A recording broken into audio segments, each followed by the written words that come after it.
because God, our Creator, endlessly shows us grace every day, every moment. Grace is passed out from God to people who are equally undeserving as everybody else around them.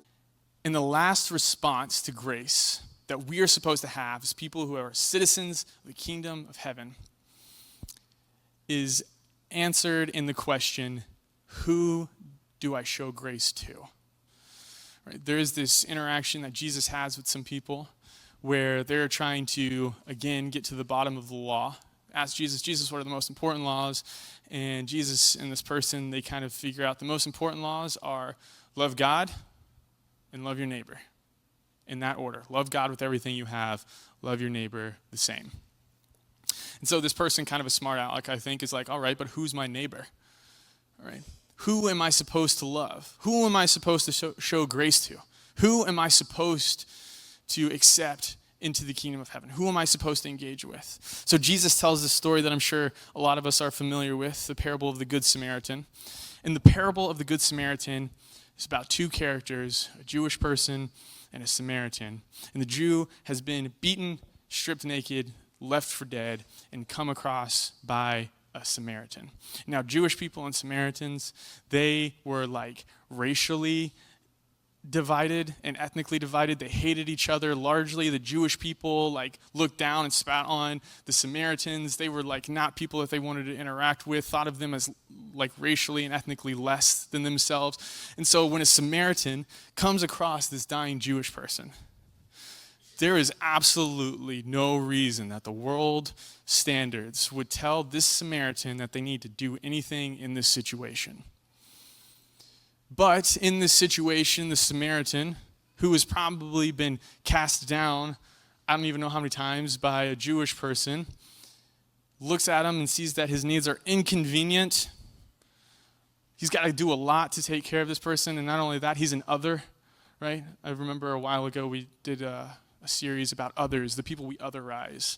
This is an other, this is inconvenient, but the Samaritan takes care of him anyways. The Samaritan picks him up, takes him to an inn, pays for his recovery, helps him out, despite the fact that he might have been undeserving, despite the fact that he was an other, despite the fact that it was inconvenient. The Samaritan, the Good Samaritan, takes care of them anyways, right? The Good Samaritan takes care of them anyways and does it with abundance, goes overboard taking care of them.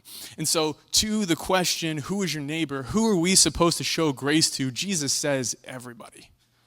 Everybody. There are no exceptions. I promise there are zero exceptions on who you're supposed to show grace to.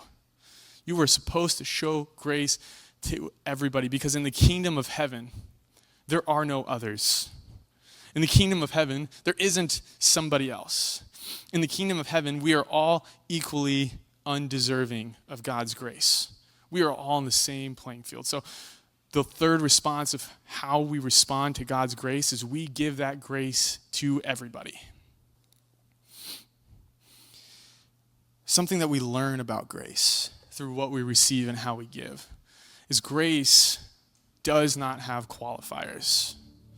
There are not qualifiers to grace. The Bible doesn't say God gives us grace unless we do something really, really bad, right?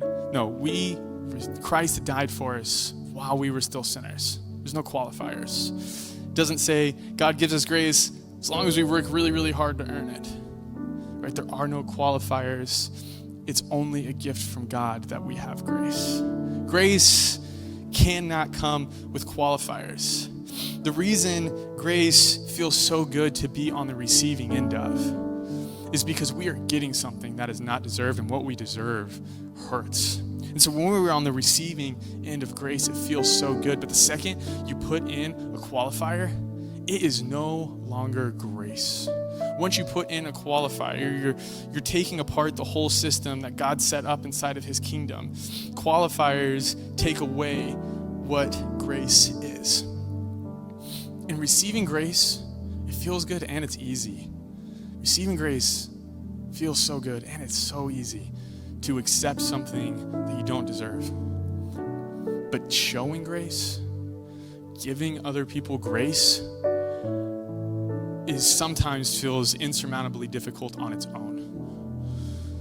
giving other people grace is not always easy. In fact, sometimes giving other people grace comes with a personal loss. It comes with a loss of pride, feelings, effort, whatever it is. Giving other people grace is not easy. And because it's not easy, we like to come up with qualifiers. We like to come up with reasons that, well, it's justified in this situation to not give someone grace. But qualifiers have no place here. Qualifiers like, I don't want to encourage something that I think is bad, right? Maybe you think that somebody's lifestyle is bad or the choices they're making is bad, and you don't want to encourage that. But that's a qualifier. That is an excuse to prevent yourself from giving somebody grace. And that has no place in the kingdom. The kingdom requires grace without qualifiers. But they broke the law or they're here illegally.